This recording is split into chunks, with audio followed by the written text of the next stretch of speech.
Can you reach the sunshade from where you are? Go ahead, Jay. Oh, just don't undo it. Hold on a second, Jay. Yeah, there you go. Thanks. Say again, Jay. Sorry.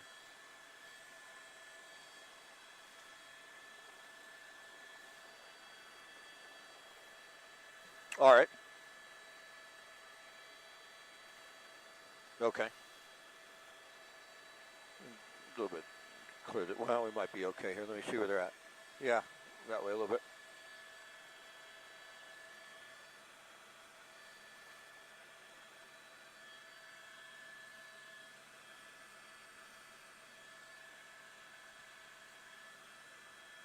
So it's good right here.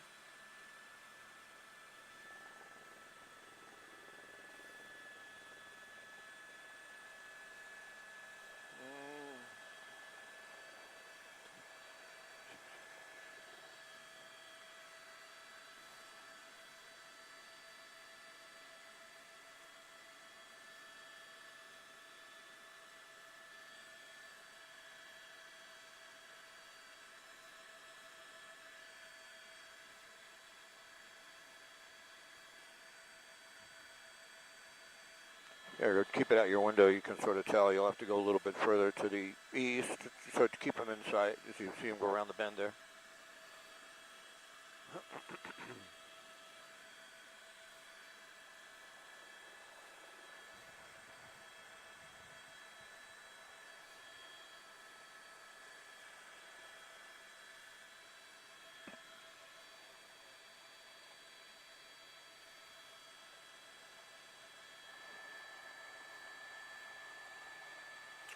Yeah, we're watching the tow truck pull away with that Genesis GV80 that Tiger Woods was driving early this morning about 7:12.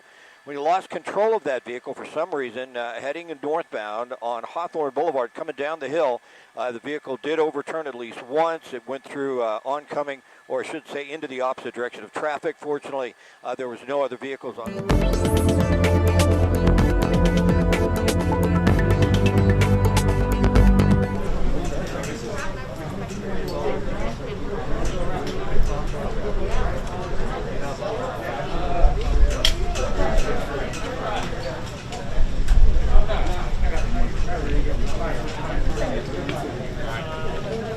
Minutes. Oh man, am I gonna be in your way?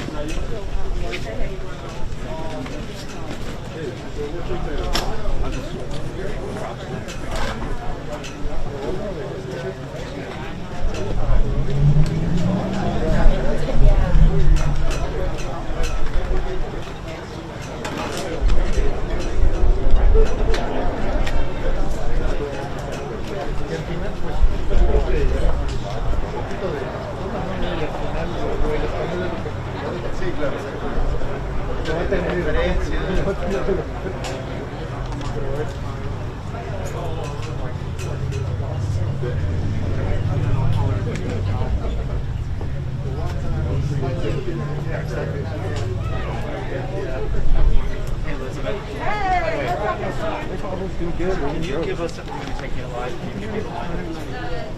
Ernie?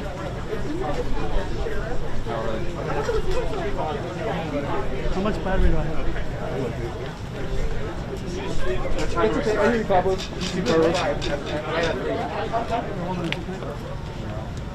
Sorry. How are you, Steve? How are you? I might dream real quick. Yeah, they just gave us a 5-minute shout out. They'll let you know they Hi. Oh, thanks. Okay, can you? Hey guys, good afternoon. Just want to let you know that we're going to have basically Captain Mendoza going to come out and introduce the speakers. We're just going to have the 2 speakers today, but we are going to do it because we know there'll be a lot of questions. You know, it's an active investigation, so there's only so much they can share at this point. But so that you're aware, it will be the statement from the sheriff and then the chief, the fire chief, and then we're going to go into Spanish language remarks, and then we will go into the Q&A. Okay? So we'll be starting hopefully on time. We understand that a number of you are going live at 3, so we're going to try to be as fast as we can right at 3 o'clock. Okay? Thank you so much, and be safe. Okay, we're ready. Hey guys.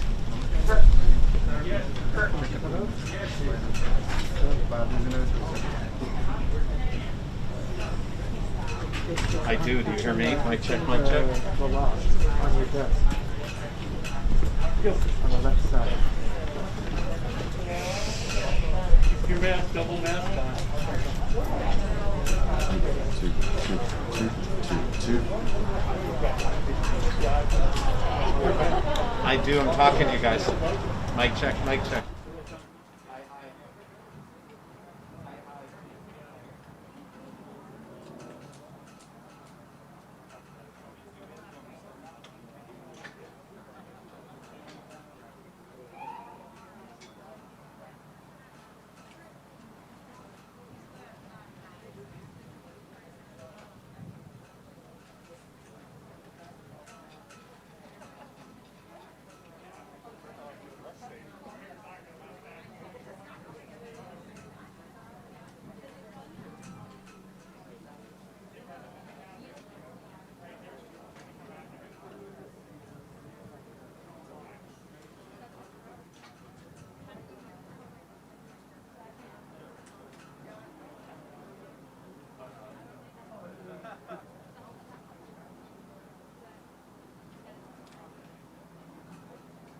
Where's the ID phone?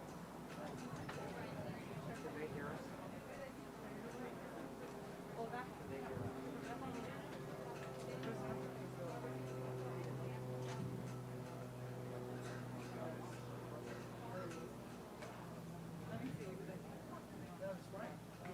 Do we even have I heard. Thanks, Liz.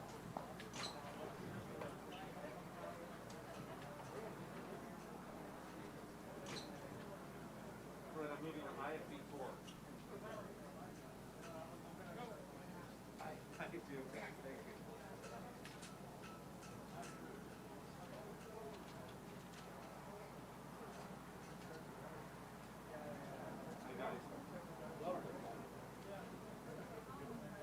I hear them.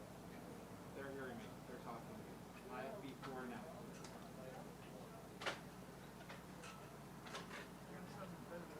IFB4, it's me. They're coming out. Elizabeth, we're starting. We are starting. Okay, let's move over. Here, I'll give that to my, come here, because the white balance, what you're gonna do is if they need this, they can hold this, put it in. You'll handle? You'll handle? All right. He's got it? He's got it. Thank you, sir. Good afternoon. I'm Joe Mendoza, Captain of the Sheriff's Information Bureau. Thank you for coming to this press conference to discuss a traffic collision which occurred this morning involving Eldrick Tiger Woods. Joining Sheriff Villanueva is Lomita Station Captain James Powers and other members of the Executive Command Staff. Also joining us here today is LA County Fire Chief Gerald Osby. Now I would like to introduce the Sheriff of Los Angeles County, Alex Villanueva.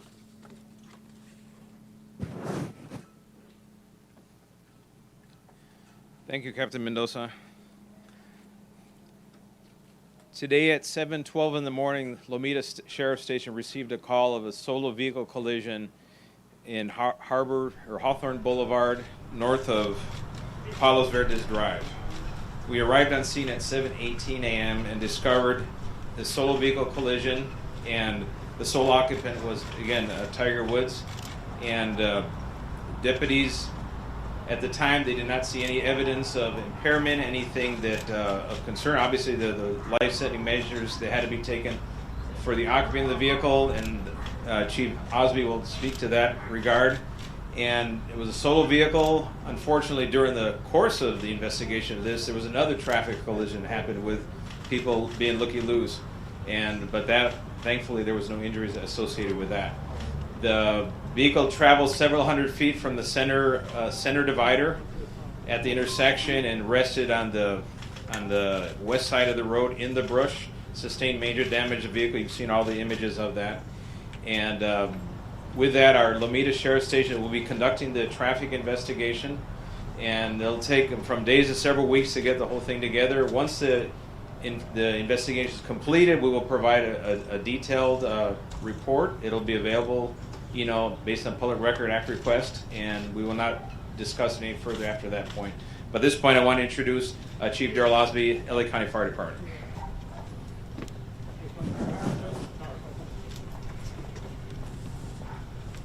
Good afternoon. I'm Fire Chief Darrell Osby of the Los Angeles County Fire Department. At approximately 7:22 this morning, resources from Los Angeles County Fire Station 106 received a report of a solo vehicle accident at the intersection of Hawthorne Boulevard and Palos Verdes Drive North in Rolling Hills Estates. Upon arrival at the scene of the incident with sheriffs on scene, resources and personnel from the Los Angeles County Fire Department observed a single rollover vehicle incident with one person trapped. The person trapped was extricated by the Los Angeles County Fire Department personnel.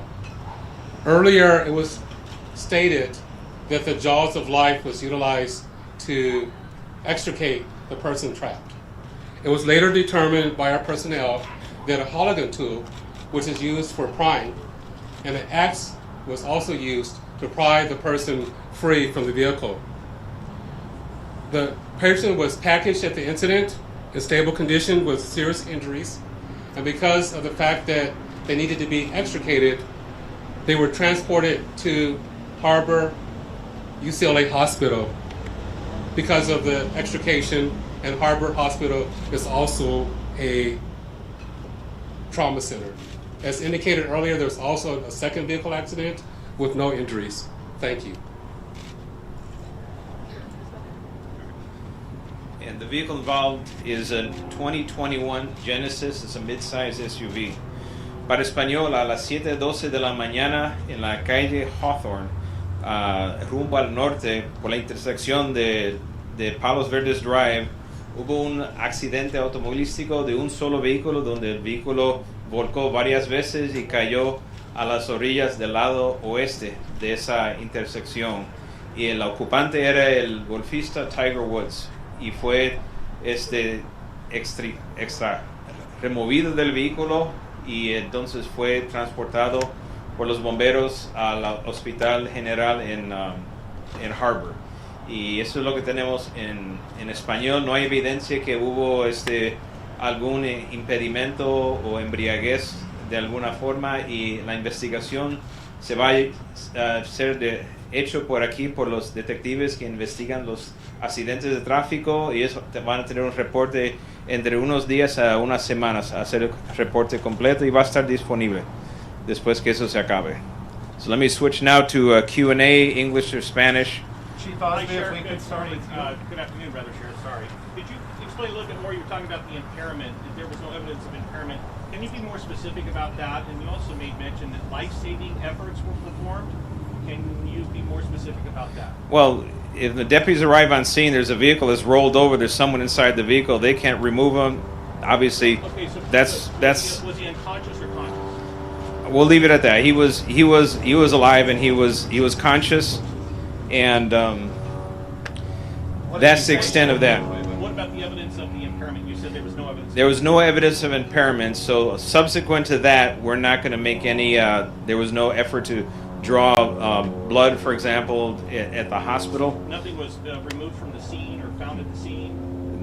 No evidence of impairment at this point in time. But I'll let Chief Osby. For a second. Chief Osby, was Tiger Woods conscious when you got there? Did he say anything to the paramedics who arrived? And could you tell us a little bit more, if we didn't use the jaws of life, how exactly did that extrication process take place?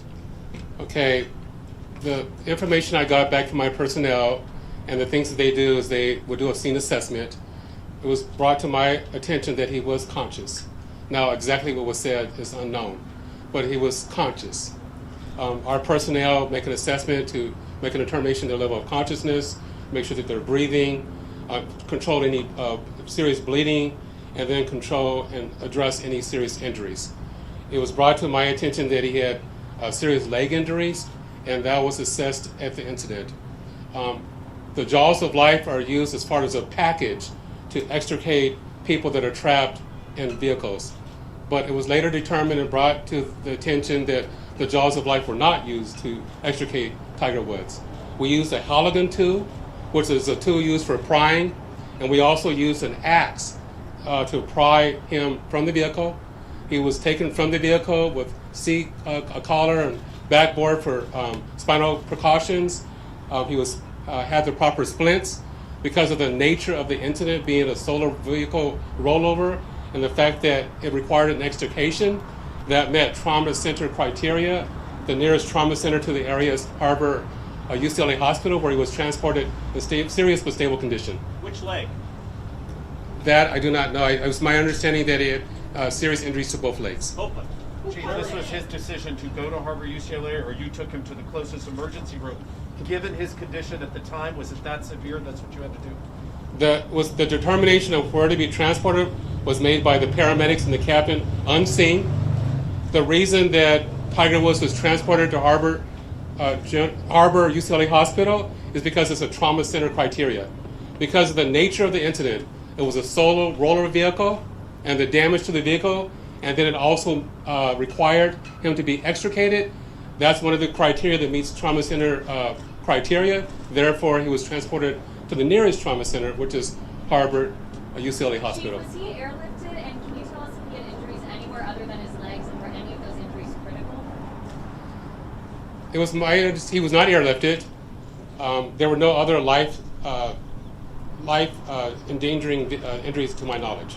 Sheriff, either way, my question, if you would, I know it's a little early, the investigators have done all their stuff on that, but any indication of the speed at the time that the vehicle lost control and went over the center divider? All the reporters here, I've talked to neighbors say you're going down that hill, you take your foot off the brakes, you're at 50 plus before you know it. Any indication how fast that vehicle may have been going at the time it flipped? Well, at the time it crossed the center divider to the point that it rested was several hundred feet away. So obviously that indicates they were going at a greater speed than normal. However, because it is downhill, it slopes, and it curves, that area has a high frequency of accidents. It's not uncommon. Any skid marks or anything which indicates that he tried to brake or stop? No skid marks, no braking. So apparently the first contact was with the center median, and from there then crossed into the opposing lane of traffic, hit the curb, hit a tree, and there was several rollovers during that process. They haven't given you any kind of a preliminary indication in excess of 45, 50, 55 miles an hour? That they're going to have to figure that one out. That's why the traffic investigators make the big bucks that they make. Sheriff, what can you tell us about his condition now? Are you still in touch with Mr. Wicks' team? We've reached out. We've been in touch with his manager, and they didn't want to release anything on his condition right now. We hear that he's out of surgery and perhaps been moved to his own room, Sheriff? All we know that a serious condition as a result of the accident, and that's about all they want to say. You looking at weather as a factor in this accident, Sheriff Villanueva? Weather is not a factor. Sheriff, how long did it take to get him out of the car? How long was that process? Well, we arrived on scene at 7:18. They were notified within 4 minutes, and we got the call from the Sheriff Department at approximately 7:22 this morning. Our resources arrived on scene at approximately 7:28. I don't have the information right now in relation to how long it took to extricate him from the vehicle. Do you have any indication if there were drugs or medications involved? Why he was going to die? No. Who called it in? Did someone call 911, a bystander? And is there any indication he fell asleep at the wheel? we had a neighbor called 911. That's how the call was received at the station. And you said no impairment. Did he fall? Is it possible he fell asleep at the wheel? No evidence of impairment this time. That'll be subject to the investigation. When you say no evidence of impairment, what impairments are you looking for? Well, we're looking at signs of under the influence of either narcotics, medication, alcohol, odor of alcohol, all these different things that would give you an idea in their behavior, but there was none present. Any medical episodes appear he could have fallen asleep, had a heart attack, something That, like that? now we're going beyond what we have at the time, so that'll take, the investigators will have to figure that one out. I understand some vehicles now have essentially a black box that reports certain information about how fast the car is going, did airbags deploy, telemetry, that sort of thing. Does this vehicle have that? Will you get information from that in the investigation? The investigators will be able to, if they have it, they'll be able to have that and download it, and that will give us a good idea. Was Sheriff Tiger's team following the vehicle? Was him solo? Not that we're aware of. Sheriff, you said that he was conscious, I believe. Was he able to communicate how much pain he was in, whether or not Was he able to communicate at all? He was able to communicate, and he was conscious. I'll leave it at that. Jefe Villanueva, usted ya lo mencionó en inglés, ¿podría describirnos cómo fueron las circunstancias del accidente y mencionando la velocidad considerable a la que iba? La velocidad no sabemos cuánto es, pero era considerable según el punto de partida de donde cruzó la parte mediana de la calle y donde cayó al otro lado eran varios cientos de pies. Y obviamente eso es una velocidad acelerante que se necesita para cubrir esa distancia. Dijo que golpeó la curva y luego... Hay una curva y está cuesta abajo a la misma vez. Sheriff, do you know how long he was in the car before 911 arrived? Did he say at all how long he'd been waiting? Well, we got the call at 7:12, and that came from the neighbors, so we have to assume they made that call almost immediately as soon as it happened, because the neighbors, they're sitting right within 50 feet of the location. So they saw the crash happen. if they didn't see it, they heard it, because it's literally happened right at their doorstep. This is a courtesy car that he was driving, a Genesis courtesy car, correct? That is correct. And is it possible that Mr. Woods was on the phone when this accident occurred? Or is this one of the factors that we're going to be considering? That's something we'll have to explore. The investigators will have to ascertain that, if it was distracted driving. Can you describe how the axe and the special tool were used to extricate him from the vehicle? I mean, as far as the doors go, I mean, how were the tools used for this process? As it pertains to the vehicle, as articulated earlier, it was a rollover accident, and so Tiger Woods was trapped inside the vehicle. So our firefighters and our firefighter paramedics used the pry bar, they call it helical tool, and an axe to pry parts of the vehicle away from him, so they were able to safely extricate him from the vehicle. At what point did we realize it was Tiger Woods? Did he identify himself? Did they check his license? How did you know who it was? They recognized him, and he identified himself as well. Sheriff, did you say no blood was drawn at the scene from Tiger? No, we don't have that capability, nor do we want it. Sheriff, you know, Sheriff, the can you talk accident about crime his scene has ability to taken a walk? long time. It's been there now for several hours. Just moving the car now. Is there a reason so much time has been taken at this crime scene? Are there certain factors you're looking at? Are there certain pieces of evidence you're hoping to find? Or is it simply the fact that this is Tiger Woods and this is the way we're going to handle it? Well, any serious accident of this nature is going to take time. It usually takes hours, and removing the vehicle is one of the last steps, and they've done all their markers, taken all their measurements, gathered up all the stuff, and then 3 or 4 hours is pretty normal, actually. The celebrity component is not playing a factor. I don't think that'll play a factor in it. With the neighbors approaching him, like checking on his well-being, did they like make it to the site and actually make contact with him? No, they did not. Sheriff? No, there's a bluff. They're sitting about 20 feet above the place where the vehicle came to rest. Okay, Sheriff, can you talk a little bit about if he was able to stand after he was taken out? Was he able to take a couple of steps? Can you talk a little bit about what that looked like? He was not able to get up, no. That was not an option. Did Tiger Woods ask you to contact anyone for him? Did he ask you to contact a specific member of his family or a specific member of his team that was here for the golf tournament at this point? At the hospital he did, but not at the scene. Sheriff, do you know I'm where sorry, he was sir, coming can you from or where clarify? he was going? He did at the hospital, but not at the scene. He asked you to contact Yes. a member of his family. Who was it? Oh, a member of his team. Thank you. Sheriff, do you know where he was coming from? Inside the car? Huh? Can you talk about the conditions inside the car? Was he trapped? Was he able to move at all? Well, the interior of the cabinet of the vehicle was more or less intact. The front end was totally destroyed. The bumpers, everything was destroyed. Airbags deployed, all of that. And however, thankfully, the interior was more or less intact, which kind of gave him the cushion to survive what's otherwise would have been a fatal crash. En español, hablaban ustedes de que hubo otro pequeño accidente después que no fue mayor. Sí. Platicaban también los vecinos del área de que en esa bajada hay coches que pierden control y que no son conocidos del área, gente ajena. Eso es muy cierto, porque si uno no está pendiente y está con el teléfono o esas condiciones hace que esto ocurre con más frecuencia de lo normal. En ese lugar en particular, por la bajada y por la curva. En esa área no hubo heridos, según el cliente. No. Was he wearing a seatbelt, or did he give any indication of where he was coming from or heading to? Well, he was definitely heading northbound on Hawthorne. Was he wearing a seatbelt? Yes. Jefe Villanueva, ¿podría describir en español las condiciones en las que encontraron el vehículo? El vehículo estaba destrozado por el exterior, pero el interior, la cabina estaba más o menos intacto y eso permitió que él sobreviviera ese accidente horrífico. ¿Puede decirnos si tenía las piernas quebradas o algo? Tenía heridas en las dos piernas y heridas serias, pero no puedo decir más que eso. ¿Cuál es la razón que la están operando? Eso es pregunta para los médicos. Would you want to tell us the area that you're looking at? How's that? Did he hit the Rolling Hills Estate sign that's right there? He actually struck the first one going northbound, and that was on the center median. That was the first thing that made contact with him. I know you said he was Sir, can you repeat that? Do you know where he was coming from at the time? Not to my knowledge.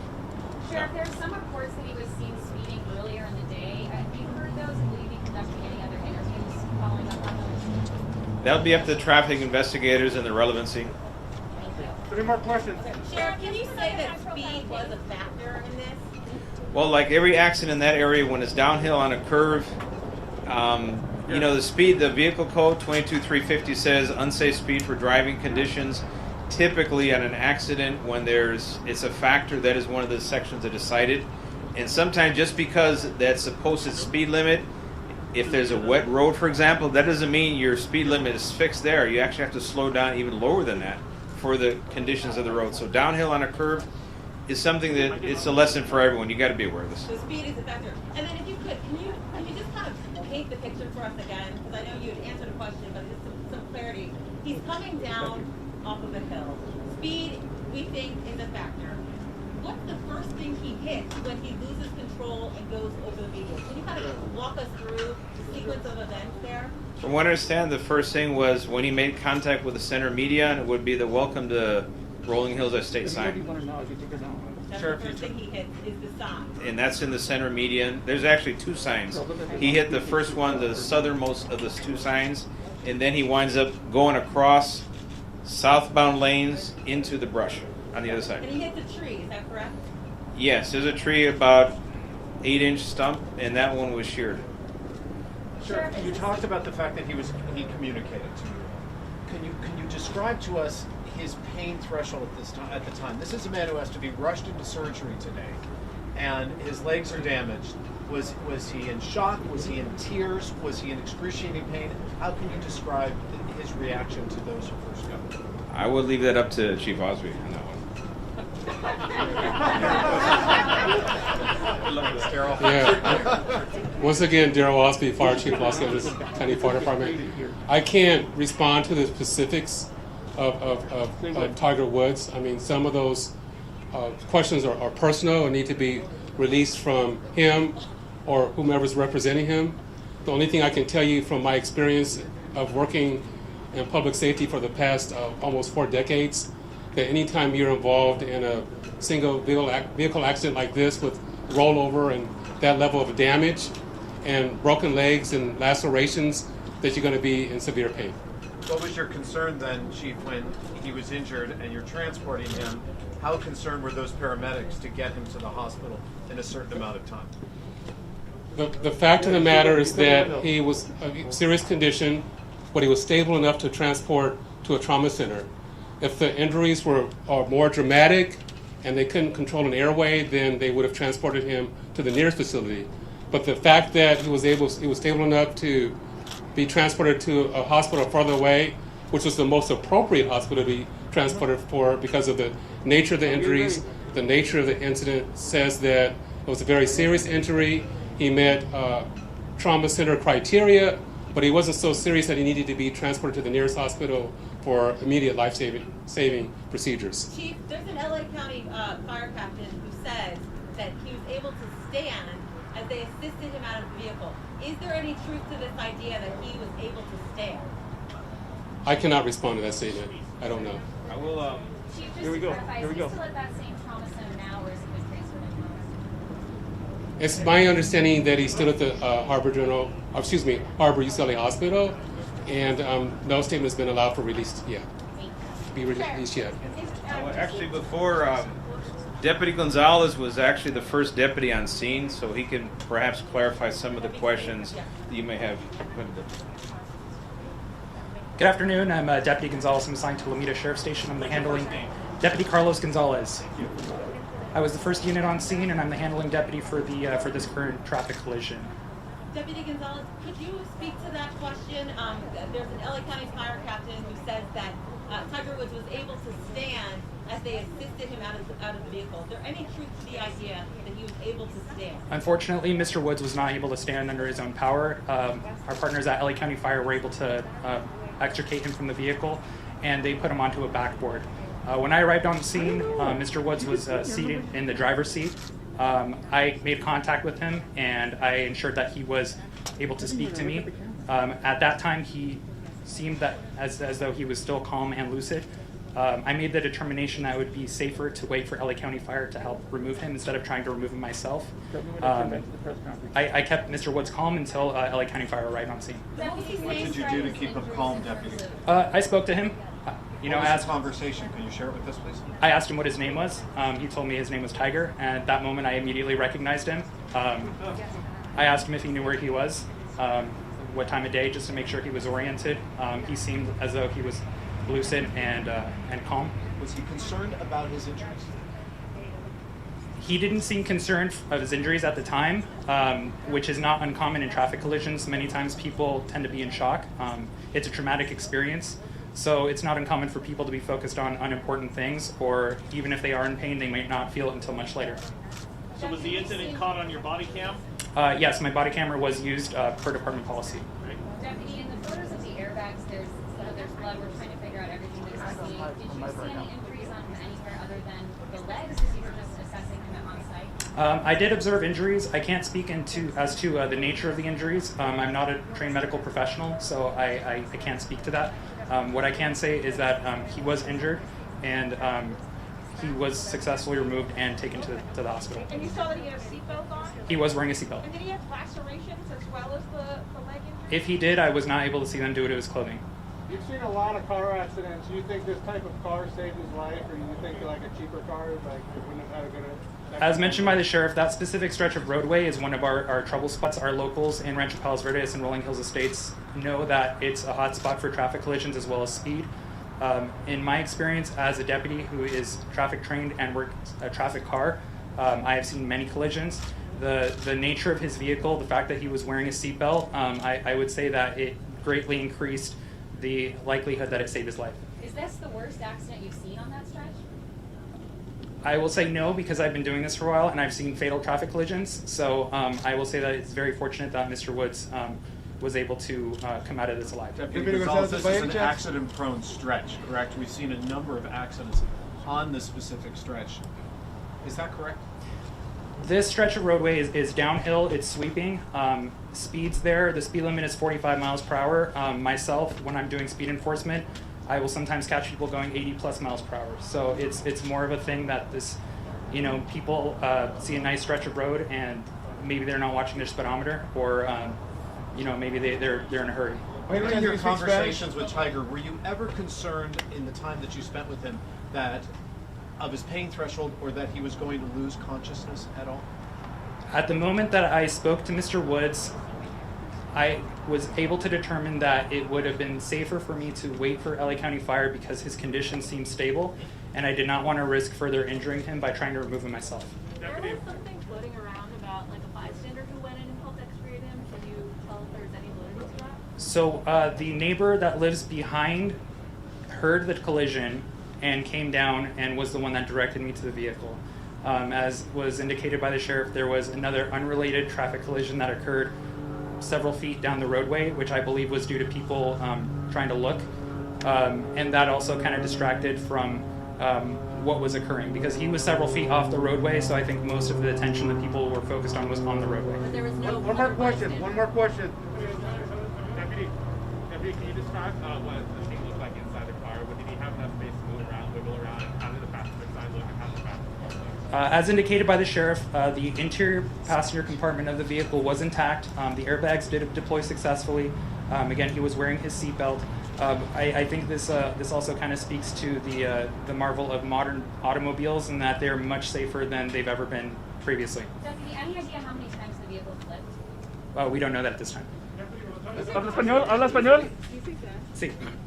¿Tiene preguntas en español? En español, por favor. Sí, ¿cuál es la pregunta? Platíquenos cuando llegaron, ¿qué es lo que vio? ¿Cómo estuvo la cena cuando llegaron ustedes? Sí, cuando llegué, me fijé adentro del vehículo y le pregunté al señor cuál era su nombre para ver si podía platicar conmigo. Me dijo su nombre, es cuando lo reconocí. En ese tiempo hice la decisión que sería la mejor decisión de esperar a los bomberos llegar para poder sacarlo del vehículo, porque en ese tiempo sus heridas no se veían tan serios que se me hizo tan importante para sacarlo en ese momento y arriesgar posiblemente dañarlo más. Mencionó que algunas personas estaban diciendo que se había podido estar de pie, lo cual usted dijo que era totalmente falso. No, cuando lo sacaron los bomberos lo pusieron en un stretcher y así se lo llevaron. ¿Y entonces sí portaba el cinturón de seguridad? Sí tuvo puesto el cinturón de seguridad. Were there security cameras in the area? Español, por favor, español. ¿Alguna herida en la cabeza? Eso no sé, no soy doctor ni soy profesional médico, entonces no puedo hablar sobre sus heridas. Pero tú que lo viste, ¿tenía sangre en la cara, tal vez? De eso no puedo hablar. Lo que sí mencionabas es que era común en esa área que la velocidad, muchas veces las personas no se dieran cuenta qué tan rápido iban. Es una zona que es muy común ver carros que van en exceso de velocidad.